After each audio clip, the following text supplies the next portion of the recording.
حياكم الله أحبتي المشاهدين ببرنامج نقتدي بالحسين، مع حلقة جديدة من البرنامج مع خادم من خدام الإمام الحسين، إنسان طيب ومحترم ورادود حسيني كبير أيضا في نفس الوقت، الأستاذ ملا أحمد الوهادلي. حياك الله جناب الملا. حيا الله عصرك. يا مرحبا. طيب. شكرك على تلبية الدعوة وممنونين منك. لله الشكر والشكر موصول لكم. الله يحفظك وتفضل علينا جناب الملا الطيب. يبارك فيك، والله هذه فرصة وشرف ان التقاء حضرتكم.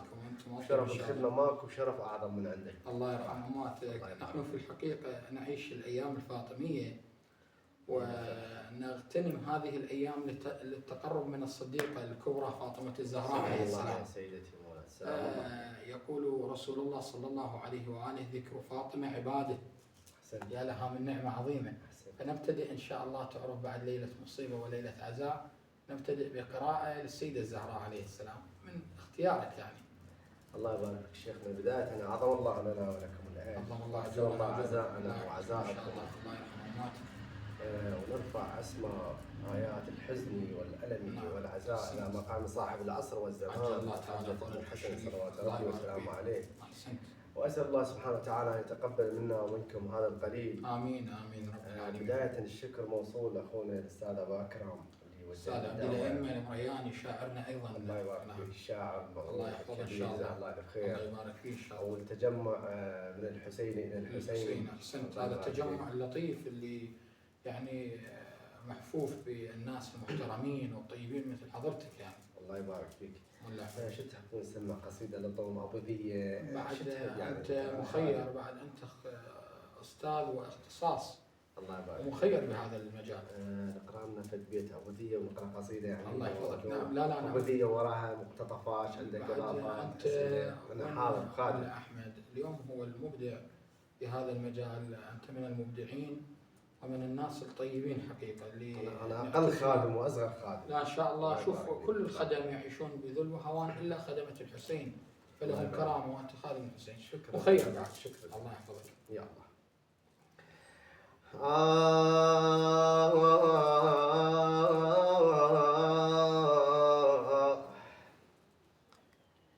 لو أني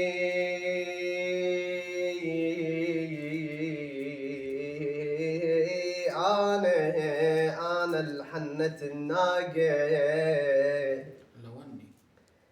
لو أني حرق الباب والعصر، يا زهراء، لو أني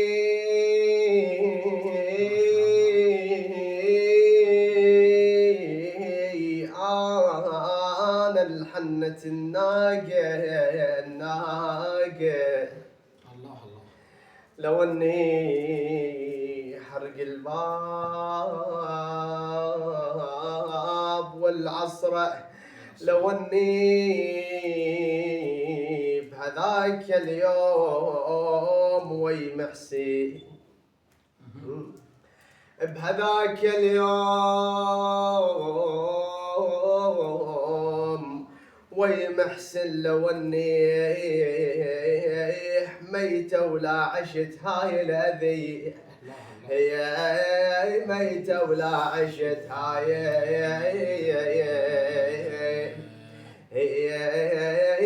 الأذية. يا سلام. الله يبارك فيك إن شاء الله. أنفاسكم إن شاء الله. ننزل بالقصيدة إن شاء الله. الله يبارك فيك. يا الله. هنا موضوع القصيدة طبعا الأبوذية للشاعر أهل البيت الشاعر حيدر الشغامي. تحياتنا أخونا صديقنا ودلال. والقصيدة إن شاء الله هم للشاعر حيدر الشغامي. ما شاء الله. الله يحفظكم إن شاء الله. طبعا من خلال حضرتك احنا حيدر الشغامي بنوجه له دعوة بس نزوله من الدوامة يكون ضيف إن شاء الله بهذا البرنامج. يستاهل ويستحق. صديق وأخ. يستاهل حيدر. أستاذ حيدر. الله يستحق ويستاهل. الله يحفظك. قصيدة ما مضمون القصيدة زينب سلام الله عليها تخاطب أم الزهراء صلوات الله على الزهراء وزينب. خلي نسمع من خلال القراءة ايش السولف زينب. الله يحفظك.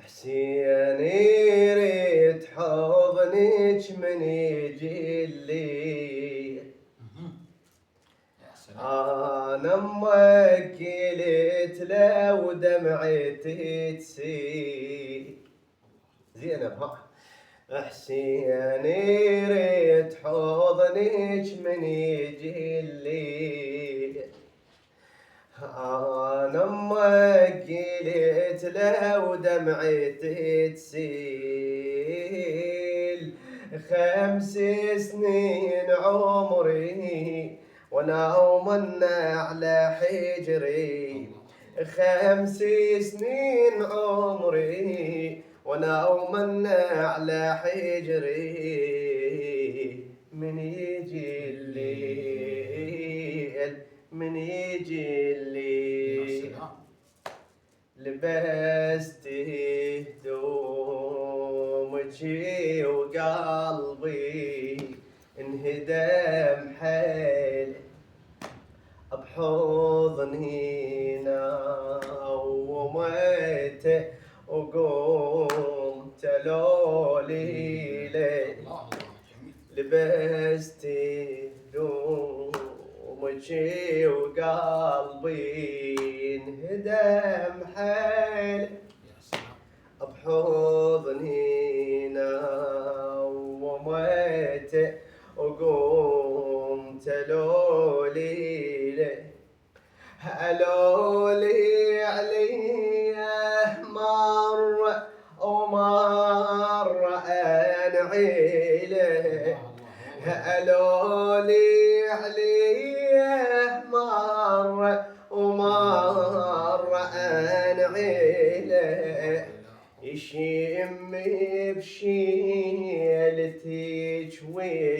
وينام كل ليل عليك حسين يوم ما يهدم الحيل الليل الفاقد امه بنومته يعيل ينامي ودمعه يجري وانا ومن على حجري ينامي ودمعه يجري وانا ومن على حجري من يجي الليل من يجي الليل. ما شاء الله جزاك الله خير طيب الله انفاسك.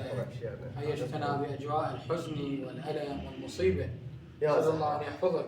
حقيقه يعني للامانه بدنا ما نطلع من هاي الاجواء من هذا الجمال من هذا الابداع من هذا الرقي يعني في الحنجر العذبه والحزن. الله بعد اقل خادم الله يحفظك. احمد البهادلي استاذنا العزيز انت طبعا اختصاصك دكتور. انا دكتوراه تربيه رياضيه. ما شاء الله جناب الدكتور انت يعني حاويين كلهن الطيبات ان شاء الله. الحمد لله. خادم للامام الحسين. طيبكم على الله يحفظك. متى بدا ملا احمد في القراءه وفي خدمه الامام الحسين يا سنه وذكرياتك هاي بعد طلعتك مجلسك اللي بديت به؟ بداياتي استرسل بهذا الحديث الطيب. بداياتي يا شيخنا وذكرياتي حقيقه. الله يحفظك. بدايات هسه تارة تقول مؤلمة وتارة تقول مفرحة بالخدمة. بالضبط. مؤلمة أنا بصراحة بديت يعني في ظل ذاك النظام أو اللا نظام. ما شاء الله. أي نعم. بدأت قراءتي تحديدا سنة 1996. ما شاء الله. بذاك الوقت الصعب كان انه يكون الانسان انا قارئ. صعب جدا صعب. نعم. أنا كنت شاب يافع يعني. الله يحفظك ان شاء الله. ويا مجموعة الشباب من أصدقائي تقريبا بيوم 5 6 نلتقي ببيت جيراننا. نعم. ونبدا نقرا وش نقرا يا قصائد العزيزه على قلوبنا. الله. اللي هي حسين الضمايرنا. الله. يا ماهر حسين حاجين. ما شاء الله. زينة تلطم على الراس. بعدها حصلنا على كاسيت صراحه من ايران. نعم. بدينا نتناقله من واحد لواحد نسجل بالمسجل او الكاسيتين القديم مسجل بكاسيتين يسجل من كاسيت الى كاسيت. يعني روحانيه وحب واشتياق للقصيده. حقيقه اشتياق لا متناهي مو طبيعي مو طبيعي. نعم. وصلنا كاسيت يعني الباسم الكربلائي والجليل الكربلائي. وصلتنا قصيده القمر ويها القصيده اليوم اللي كل الناس تحبها يعني. بالضبط. فبدينا نحفظ هذه القصائد ونكتبها ونقراها. الى ان الله وفقني وقبلت تربيه رياضيه بجامعه بابل. الله يوفقك دائما. الله يبارك فيك. وتحديدا سنة 99-2000 التقيت بشخص من أهالي محافظة النجف من الكوفة تحديدا، نبيل مهدي العزاوي، تحياتنا له. إن شاء الله. بدأ يكتب له قصيدة، أول شاعر كتب له قصيدة هو نبيل مهدي العزاوي. الله يحفظه إن شاء الله. توفيق. بعدها تعاملت ويا زميله الأستاذ أحمد الخزعلي، بعدها تعاملت ويا بعد السقوط، يعني بعد سقوط صارت سلسلة فتعاملت ويا الشعراء أبو حسن الحسيني. هؤلاء كلهم من الكوفة تقريبا؟ لا دول الاثنين الأولانيين من الكوفة، أستاذ أحمد وأستاذ نبيل. أبو حسن الحسيني من بغداد الحسينية. الله يحفظه إن شاء الله. الله يبارك فيك. فارس أبو علي من الحسينية من بغداد. بعدها تعاملت ويا شعراء من محافظة ميسان. بعد ما رجعت للعمارة، يعني بعد 18 سنة فراق بيني وبين العمارة. الله يحفظه. تعاملت ويا في بغداد في بغداد موفق إن شاء الله. الله يحفظك. شعراء بالعمارة بعد رواية معروفين. اي نعم. الله يحفظك. الله يحفظهم. انا يعني ما يسعني المقام والمجال ان اذكرهم كلهم. كلهم طيبين، والحقيقه يعني شعراء محافظه ميسان كلهم مبدعين. كلهم ابداع. شخصيات راقيه. او جناب الملا، احنا باعتبارك يعني عاصرت ذاك الوقت النظام الصعب والكذا.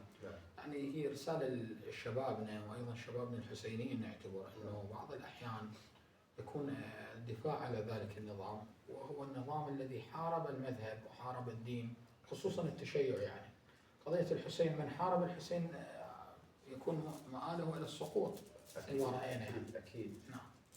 الله ينعم عليك شيخنا. حقيقة اللي يذكر ذاك النظام خير يعني ما عايش. بالضبط. وما مر بالفترة والحقبة اللي مرينا بها احنا.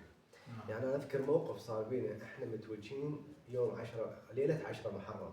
الله. متوجهين هذا من شارع الماطور رايحين ابو رمانه، ولا صديقنا حلاق قال طبخ عند اهلي بابو رمانه ونلطم ورا الطبخ بالبوقه. فاحنا مشينا 3-4 بالطريق، لقينا جماعتنا قالوا وين راح بدنا نطبخ ويانا صرنا بال 15 واحد. صار تجمع مريب. ممنوع الساعه 11 بالليل. بالضبط. فبدينا نمشي من حي الرساله من شارع الماطور لابو رمانه. وقفونا الحزبين. لا حول ولا مركز شرطه ومدرسه اللي هي بابو رمانه، السعدين مال ابو رمانه. نعم. الله ينعم عليك. اول ما صحنا يا ولد بهاللهجه بعد ما جينا. بالضبط. هويتك ما اعرف شلون وياي صار هويته. اعتقد هذا الشخص ما راد ياذينا، يعني اللي كان موجود بصراحه، بس هو هذا رجل كبير يعني. هذا طيب نسال الله يوفقه، وإذا متوفي نعطيه الرحمه. الله يرحمه. هو الانسان الصالح كل وقت الله يرحمه. الله يبارك فيك. حتى بذاك ظل ذاك الزمان اكو ناس طبعا.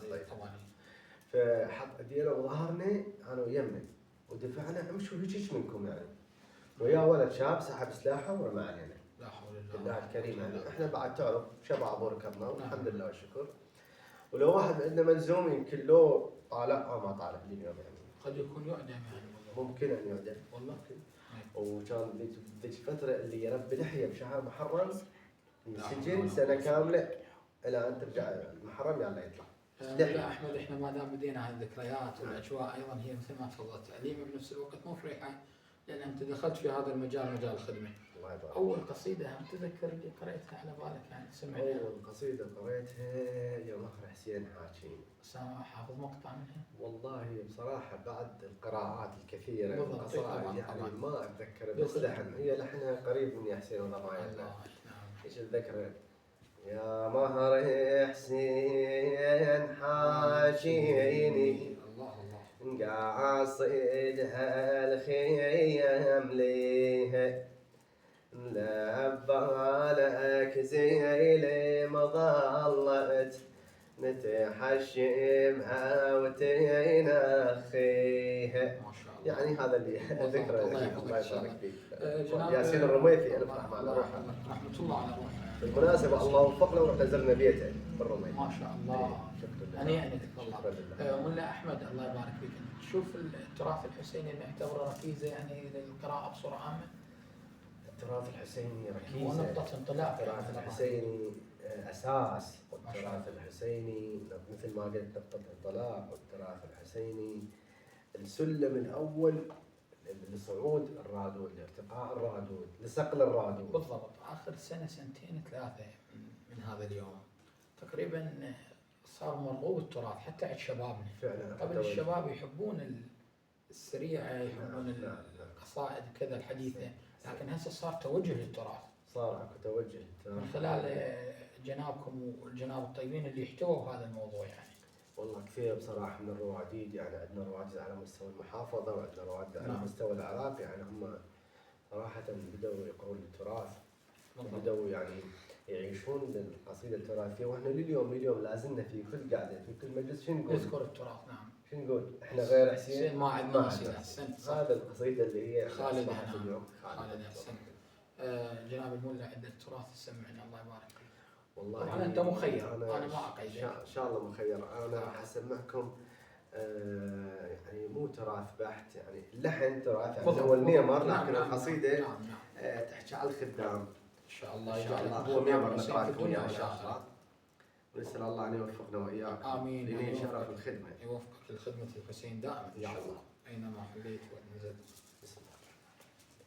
احنا الخادم دولة وعالم، الله جميل. عيشتنا مجلس والحارة، نعم. بظهر الهاوي يش مكتوب، خدامي لك يا الزهرة، خدامي لك يا الزهرة، سجل النفوس مسجل اسم الخادم، ما شاء الله. جيل الحضرته والموضة والقادم، يا سلام يا سلام. نبقى خدم حتى ظهور القائم، لأم الحسن وأم حسين، هذا فخر نشكره،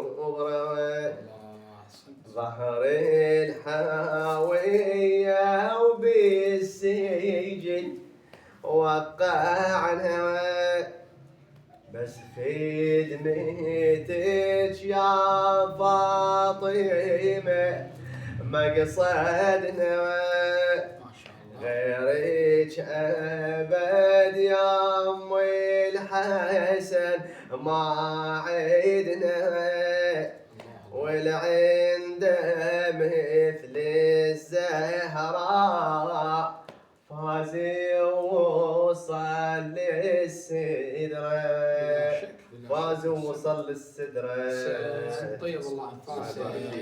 وفقك الله. قصيدة للشاعر أبو باسم الزيادي. تحياتنا لأبو باسم وجميع شعرائنا الحسينيين، ورحم الله المتوفين من الشعراء والخدمة، خدمة الإمام الحسين ملا أحمد. الله يبارك فيك. وتفضل علينا جزاك الله خير.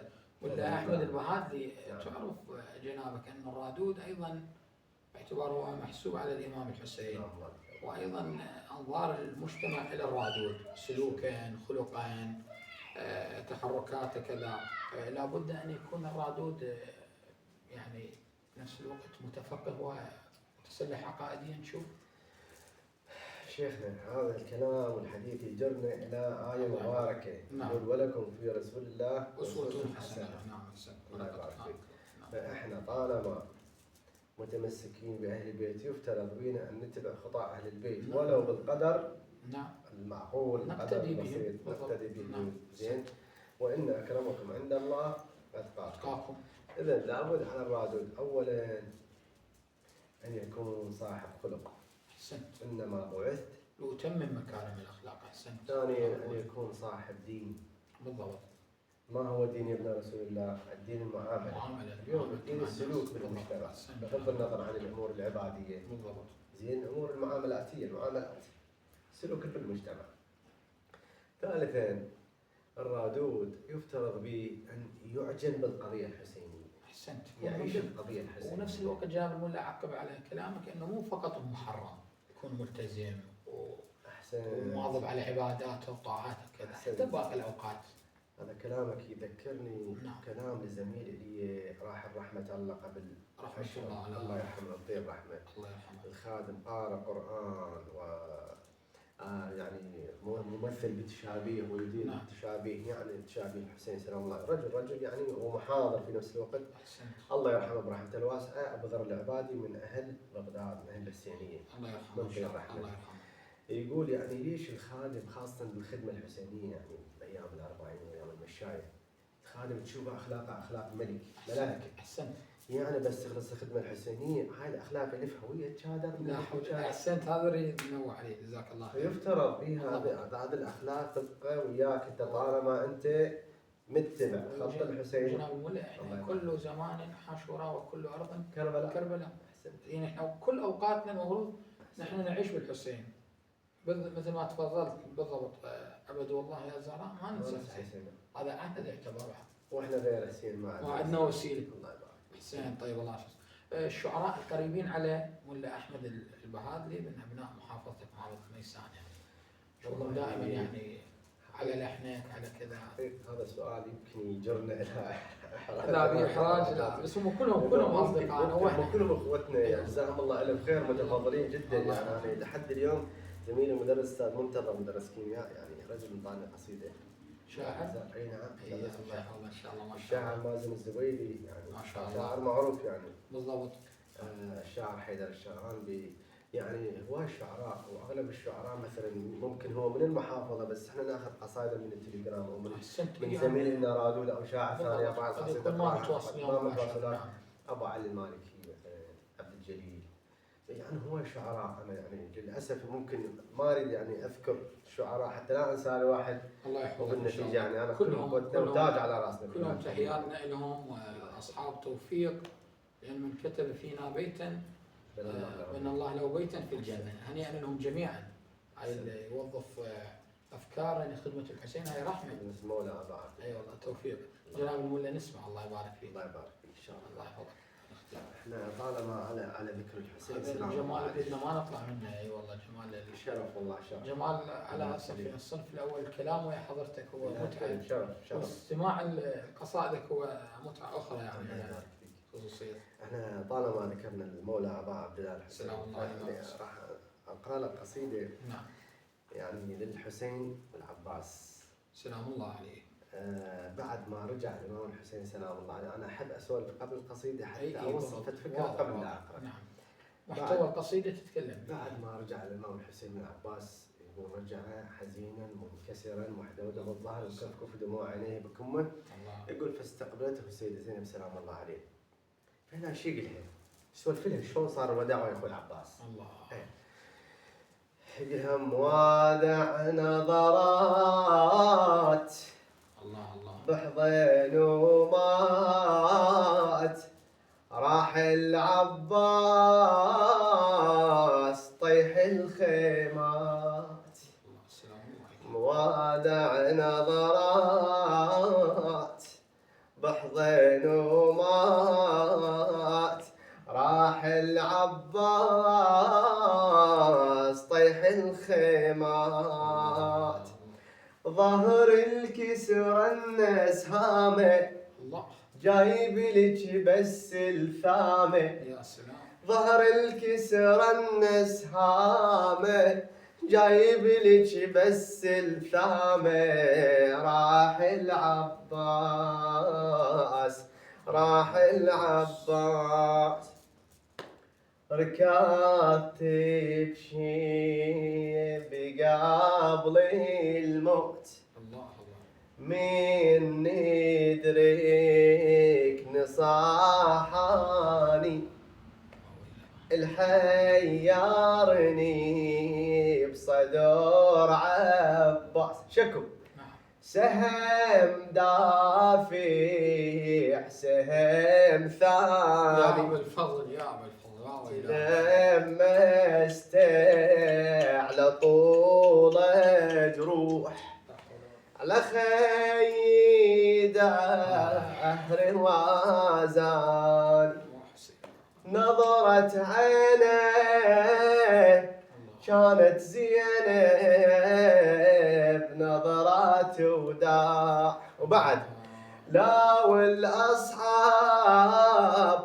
رمش عيونه شلته من القاع سهم الصابه مقابل طالع من المقفى بساع يا سهم العين ينجر منين يا سهم العين ينجر منين تعبني هواي محتار حسين بس اتحسر قدامي جايب لك بس الثامي راح العباس راح العباس. قصيدة لخادم أهل البيت الشاعر علاء الزيد. الله يحفظ علاء الزيدي ويحفظ جناب الأستاذ. حقيقة بدي أنا أقول لك استمر، لكن الكلمات لا تحتمل. كلمات أليمة جدا، قصيدة موجعة صراحة، ممزوجة بصوت يعني لطيف جدا، بجمال. يعني حقيقة مزجت الجمال بالألم، حقيقة ألم القلوب. الله يحفظك يا جناب الملا، طيب الله أنفاسك. الله يبارك أنفاسك. ملا أحمد، ترى لابد من، أنا حسب يعني ما اطلع عليه، أن الروادي قليل ما يقرؤون القرآن والأدعية. أشوف لابد أنهم أيضا مرتبطين بقضية قراءة القرآن، لأن يعني القرآن هو مقامات وألحان. الله يحفظك. أنا إذا تسألنا عن نفسي، أنا الله سبحانه وتعالى أنعم علي، الله ينعم عليك وفضل علي، شكرا لله. شكرا لله. الحمد لله والشكر. أقرأ القرآن يعني قارئ قرآن ما شاء الله. الحمد لله ما شاء الله، توفيق. ولا زلت يعني متواصل في مجلس اللي هي لواء العباس وهيئة بالفضل العباس. حي المعلمين الجديد مع الحاج كاظم فليه. نعم. فأنا أقرأ بقرآن شكرا لله، يعني ما شاء كل الله. مجلس عنده أنا أقرأ بقرآن. الله يوفقك. وهو يفترض يعني مثل ما قلت بالروابط يكون مرتبط بقضايا العبادات والدينيات، قراءة قرآن، أدعية، دعاءكم قراءة القرآن نقدر نقول عليه شيء من المسلمات. أحسنت. يفترض الإنسان على أقل تقدير يقرأنا بيوم فد 10 آيات، ما نقول هواي. بالضبط. زين إني تارك فيكم الثقلين كتاب الله وعشرة ما أنت مسكت بهما. وأنا ألتهي بخدمة الرد وكذا، وأترك أيضا قراءة القرآن وكذا، يعني أيضا تعتبر يعني تقصير تجاه الدين. أولا تقصير تجاه الدين، ثانيا هي ثقافة. أنت إذا ارتبطت بالقرآن راح تتعلم مقامات، حتى راح تكون لبق تتعلم نطق صحيح. نعم بالضبط. يعني مخارج الحروف راح تتدبرها بصورة صحيحة. نعم نعم.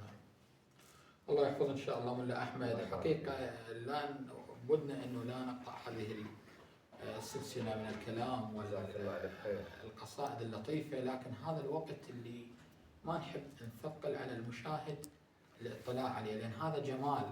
كلما ابتدنا بشيء يجيب شيء، وشيء يجر شيء، مثل ما تفضلت حضرتك يعني، ولا ينقطع. أنت يعني حقيقة بحر كلما أخذنا منه ازداد بالحقيقة يعني.